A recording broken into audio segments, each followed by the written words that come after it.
Drill from the top. Drill tayo on learning disabilities and friends. Pag sinabi kong hirap bumasa, dyslexia. Motor difficulties, dysgraphia.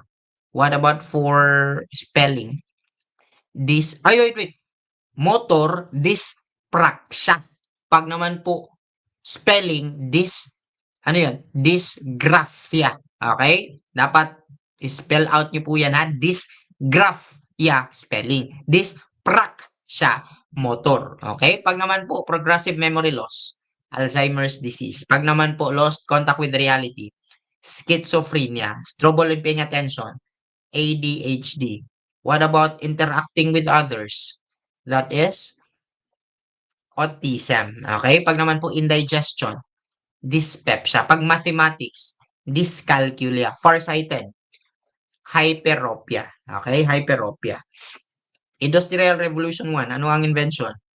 Steam. What about for 5? Inclusivity. What about for 3? Computer and internet. What about for 4? Robotics and AI. What about for 2? Electricity. Okay? What about for heat transfer? Ano yung tatlo? Radiation, convection, and conduction. Okay? Pag sinasabi nating um, may solid, conduction. Pag liquid, convection. Pag either of the two, that's radiation. Okay? Pag sinabi nating ice melting on one's hand, that's conduction. Ice melting in a water, warm water. That's convection. Okay? Scorching of feet on the sand. That's conduction. Boiling water. Convection. Yung sinag ng araw na nagpapainit sa lahat ng solar system. That is radiation. Okay? Radiation. Ano ang mnemonics natin sa water cycle? Easy first. E4. Evap. C. Condense. P. Precipitate. I. Infiltrate. R. Runoff. S. Substance flow. Ano yung isang alternative? Etc. PC. Okay? E4. Evaporate. T. Transpire. C. Condense. P. Precipitate. Ano yung last? Collection. Okay? Pag name of storms, ano yung name of storms natin? Pitiha si India. Sa India. That is cyclone. What about for hurricanes? Americas. What about for in the Philippines?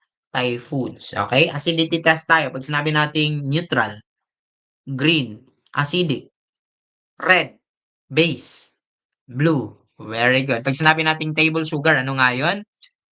Table sugar. That is sucrose. Nakalimutan ng taong bayan. Again, table sugar, sucrose. Pag sinabi naman po nating taxonomic classification, ano yung mnemonics natin dyan na hindi dapat kalimutan at pinakamalakas siya? Di ka papasa, causes our family's great sadness. Okay? Domain, kingdom, phylum, class, order, family, genus, and species. Ano yung pinakamataas? Domain. Pag wala si domain, kingdom. Okay? Ano yung mnemonics natin sa ating scientific assertion? Prose. Ano yung P? Provisional. Ano ibig sabihin ng provisional? Pwede mong i-challenge. Okay? Prose, provisional lang nauna. Siya yung mahirap lang, no? So, pwede mo siyang i-challenge. Pag naman po sinabi kong how do bacteria reproduce? Fission. What about corals? Budding. What about for regeneration? For starfish or flatworms. Fragmentation. Flatworms. What about for bamboos? Runners. Okay? Runners. What about what connects bone to bone? Ligaments. What about muscle to bones? Tendons. Okay? Tendons. What about for most abundant element in the human body? Carbon, hydrogen, oxygen, and nitrogen. Ano yon? Chun. Okay? Chun. What about for carbohydrates? Most abundant. Cho. Okay? Carbon, hydrogen, and oxygen. Most abundant element in the atmosphere. That's nitrogen. Okay? Most abundant element in the atmosphere, nitrogen. The coolest gas, helium. The hottest gas, acetylene. The simplest, hydrogen. Okay? Pag mataas ang electrons, mas stable, hindi. Mas stable. Sino ang father of periodic table? Dmitri Mendeleev. Father of modern science? Galileo Galilei. Father of behaviorism, Watson. Father of psychoanalysis, Freud. Father of genetics, Mendel. No? Discovers penicillin. That is penicillin, Fleming. Okay, serendipity, Fleming. Carries blood away from the heart, artery or veins? Artery. Carries blood back to the heart, veins. Okay, pag naman po, phases of mitosis, PMAT. Okay, ano yung nauna? Prophase, metaphase, anaphase, and telophase. Okay, pag sinasabi natin universal blood donor, O negative nakunan, O negative, universal blood recipient, nadagdagan, AB positive. Okay? Nadagdagan, AB positive. Tonicity of solutions tayo, the safest solution, isotonic. What about for hypertonic? Shrivel or nag-shrink ang cell. Okay? Pag sinasabi naman natin the cell will swell, that's hypotonic. Okay? Hypotonic. Ano nga yung hydrophobic organic compound? Ano yung hydrophobic organic compound? It's fats. Ano naman yung hydrophilic organic compound? It's carbohydrates and proteins. Okay? Ano yung macromolecules natin? Carbohydrates, proteins, lipids, and nucleotides or nucleolus. Okay? Pag sinabi nating building block ng carbohydrates, that is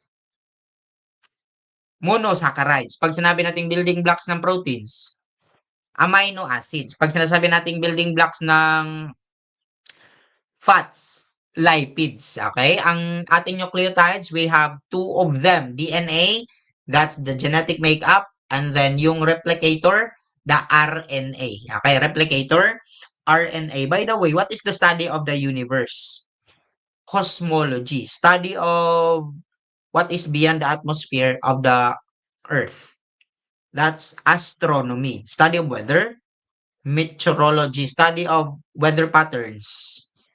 Climatology. Okay? Yung mahabang patterns ng weather. Climatology. Okay? Pag naman po study of virus, virology, study of forms, morphology, study of tissues, histology, study of functions, physiology, study of worms, helminthology. Okay? Yung may two sexes, ano nga yun? That is hermaphrodites. Example, earthworm. Study of fungi again, mycology. Study of virus, virology. What is the protein shell of the virus again? Capsid. Study of diseases, pathology. Study of our material world, physics. Okay? Interaction of living and non-living, ecosystem. Organization natin, what is the correct order? PSEB, population, community, ecosystem, and the biosphere. Okay? The biosphere. Pag sinasabi naman po nating kailan nangyayari ang solar eclipse? New moon. Day or night? During the day. Okay? Pag naman po lunar eclipse, during the night. Okay? During the night. Lunar, during the night. Tapos ang moon dapat full. Okay? Pag naman po yung tatlong terrestrial na celestial body, tatlong celestial body na nag-line sila, ano ang tawag? Ano yung pinakita ko kanina? CCG. Everybody say CCG. Okay? Lunar eclipse, tandaan nyo po kasi dyan kayo nalilito, no? Pag lunar eclipse, SEM.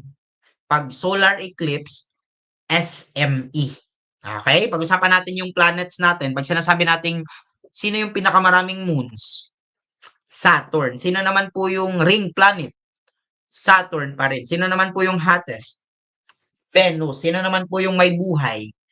Earth. Okay? Sino naman po yung pinakamalapit sa Sun? Mercury. The smallest planet?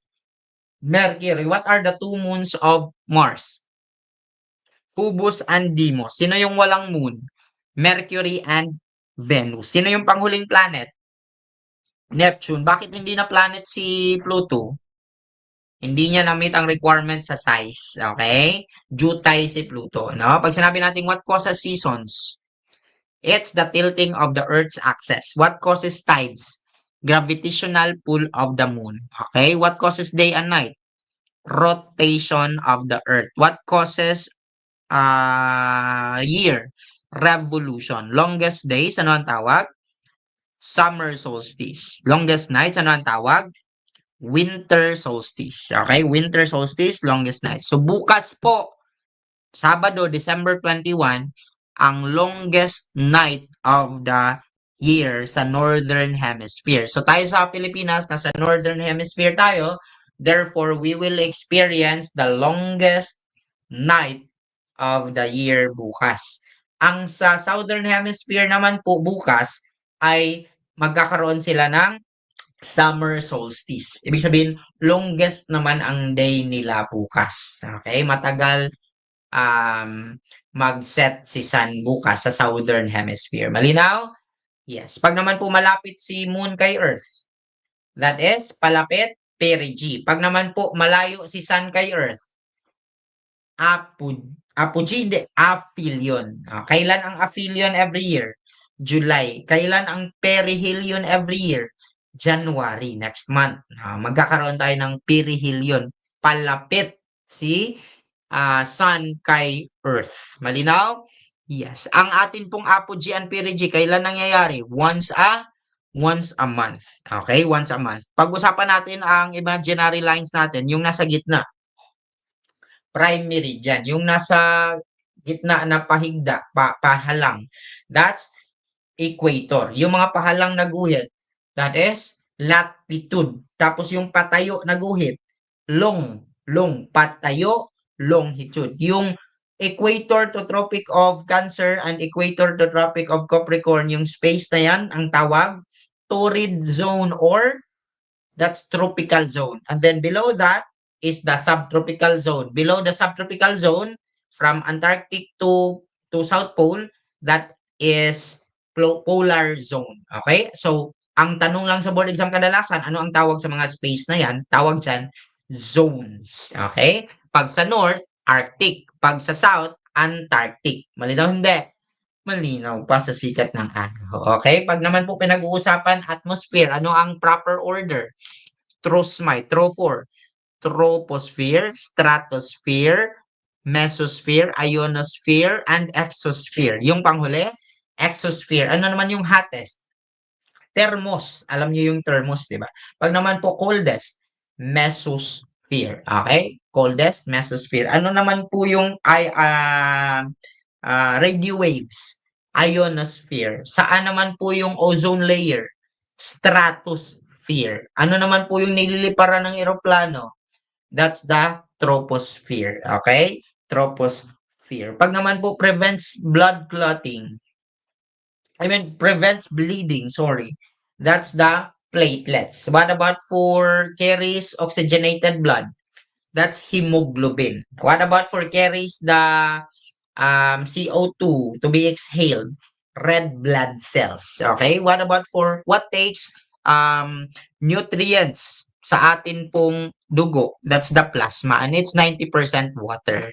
Okay? Pag-usapan naman po natin yung magneticity of an object. Pag sinabi natin hindi masyadong magnetic, that's parang magnetic. Pag naman po di talaga magnetic, gold. That is diamagnetic. Pag naman po masyadong magnetic, dikit masyado sa'yo, that's ferromagnetic. Okay? Ferromagnetic. What is used, by the way, to examine the internal sounds of our body? That is, ano yung ginamit sa internal sounds? Stethoscope, yung nilalagay ng guro, ng doktor dito, di ba? Tapos yung temperature natin, done through thermometer. Tapos yung blood pressure, sphygmomanometer. Okay? Sphygmomanometer. Okay?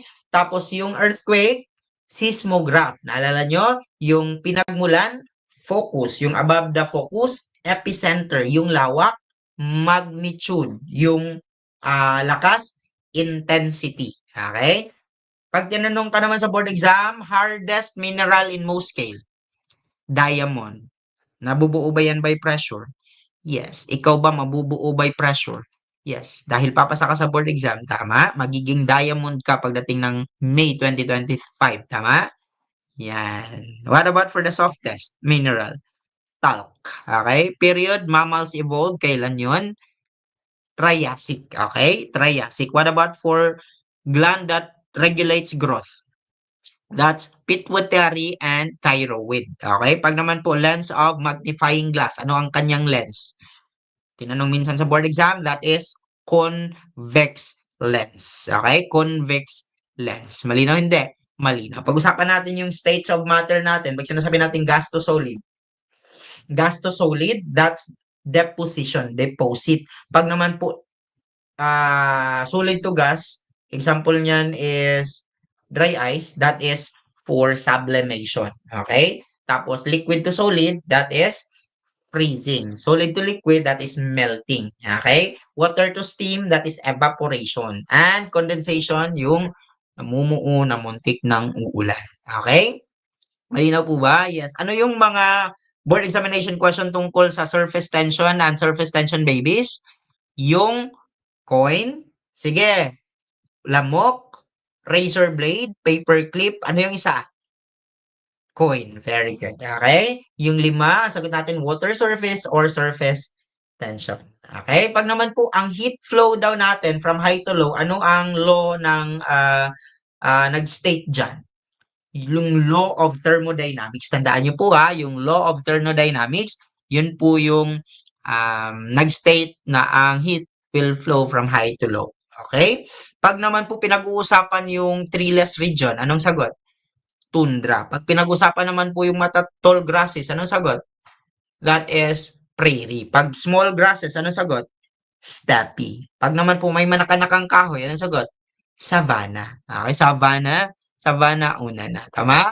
Yes. Pag sinabi naman po nating internal process mo ang pina-adapt mo, physiological. Internal, physiological. Pag naman po sineparate kayo, geographical. Pag naman po winter sleep, hibernation. Example, frogs. Pag sinasabi naman pong homeostasis, internal stability kahit na pressure sa board exam, stable ka pa rin. Pag naman po estivation, summer sleep naman yan. Again, estivation, summer sleep. Yung nag-develop ka ng poison, that's physiological.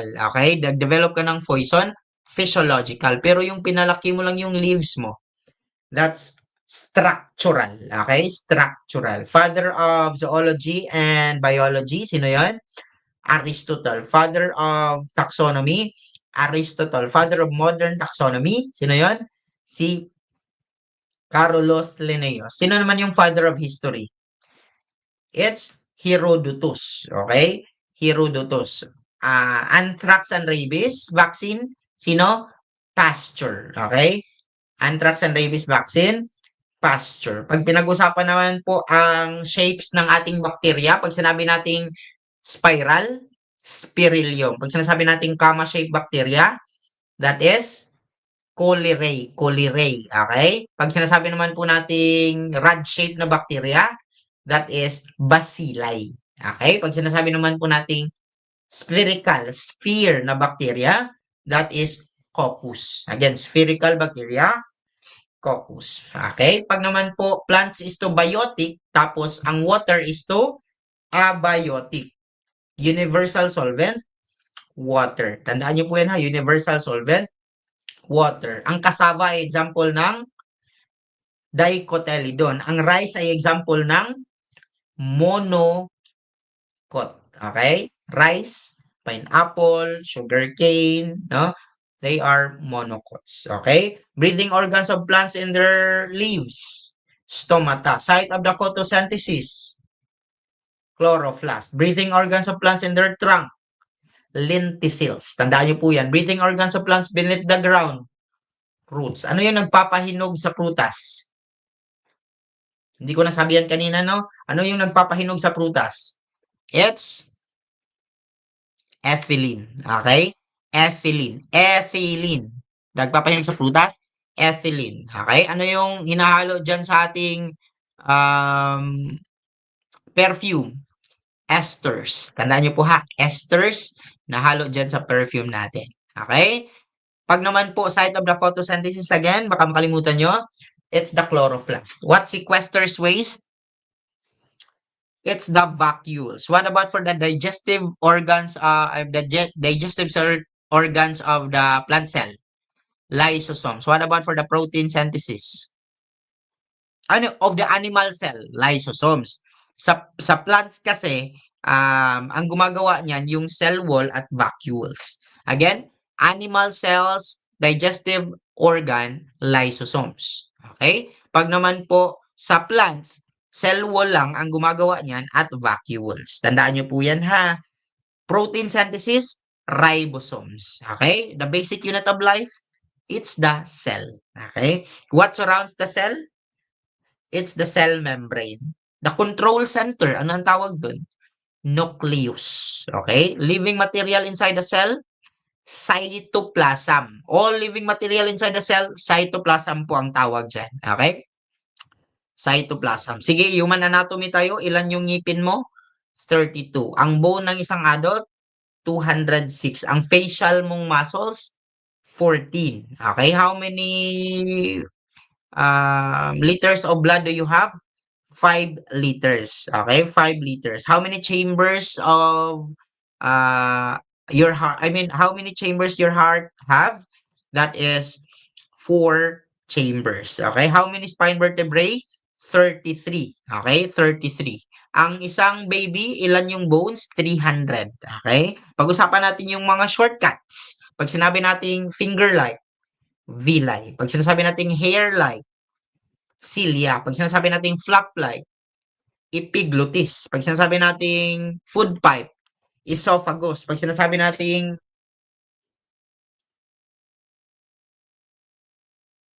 ay, hiningal ako. Voice box, larynx. Pag sinasabi nating what secretes bile, liver. What secretes pancreas? That's, what secretes insulin? Pancreas. Okay? Main organ for respiration, lungs. Parts of the brain tayo, ano to? Cerebrum. Ano dito? Cerebellum. Dito, brainstem. Breathing, brainstem. Okay, what about for balance and coordination? Cerebellum. Okay, how many lobes does your cerebrum have? 4. Ano to? Frontal lobe. Dito, temporal lobe. Dito, parietal lobe. Dito, occipital lobe. Vision. Occipital lobe. Thinking. Frontal lobe. Sumakit ba ang frontal lobe? Yes. Hearing. Temporal lobe. Touches and sensations. Parietal lobe. Okay? Parietal lobe. Sige, pag-usapan natin ang symbiotic relationship. Nag-benefit kayong dalawa. Mutualism. Ang isa na harm, ang isa nag-benefit. Parasitism. Ang isa na harm, ay ang isa hindi na harm, tapos ang isa nag-benefit. Commensalism. Kinain ng karabaw ang grass. Anong tawag? Grazing. Apple tree and mango tree. Competition. Again, apple tree and mango tree. Competition. Clownfish and sea anemones. That is mutualism. Mango tree and avocado tree. Competition. Lion and a deer. Predation. Okay? Predation. Most abundant element in the human body. That's that aids blood clotting, calcium. Okay? Again, most abundant element in the human body that aids blood clotting, calcium. Tandaan niyo po yan. Most abundant inorganic compound, it's water. Most abundant organic compound, it's cellulose. Again, most abundant organic compound, cellulose. Most abundant inorganic compound, it's water. Okay? Ano yung chromosome na meron ang mama mo? XX. Ano ang chromosome ng tatay mo? XY. So, sino ang may kasalanan kapag walang babae kayong mga kapatid? Father. Okay? Ano yung tawag sa extra chromosome? T21. Okay? Or Down syndrome. Tama? Pag may thyroxine ka, anong meron sa'yo? Magiging mentally retarded ka. Okay? Pag naman po ikaw ay vitamin C deficient, anong meron ka? Scurvy. Okay? Scurvy. Ang kailangan mo, scurvic acid. Okay? Pag naman po sa pagtulog natin or paggising natin, ano yung active? Pag awake ka. Ano yung active pag ikaw ay awake? Gamma, beta, sensory motor, and alpha. Ano naman yung tulog? theta and delta. So, ang isipin mo, yung tulog lang. Kasi the rest, gising na yan. Si theta at delta, tulog. Okay? Tulog. Okay? Malinaw? Yes. Nakasabay ba? Yes. Ayun. Medyo hiningal ako ah. Papasa ba? Kaya ba? May nasagot ka bang tama? Yes. Uulitin mo ba ang video? Yes. Alam kong hindi ganun kadaling i-master ang lahat ng yun. Pero always remember na kaya mo na masasabayan mo rin to. Okay? Wait, may naalala ko. Sorry. Series of connections. That is food chain. What about for intertwining connections?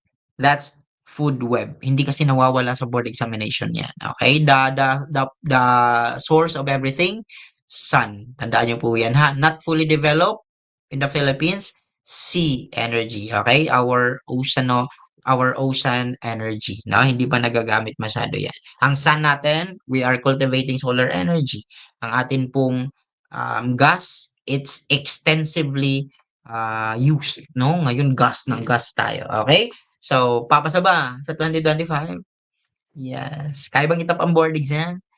Yes. Sabayan mo lang po ang drill, okay? We will have live every Friday to help you prepare. Just review the video, just keep on repeating. And please, please, please, do not miss the final coaching. Do not miss the huling pabaon drills. Dahil yun ang magsisilyo sa'yo na ikaw ay handa na sa board examination mo ngayong 2025. For those who are wishing to join, you can click the message button below sa Melvin Osabel Boracho Facebook page na may blue chat. Okay?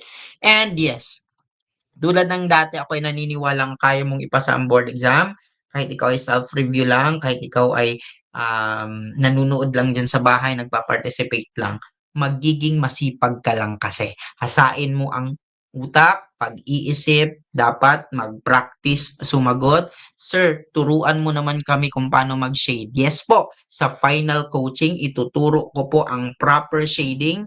O, 'di ba? Para at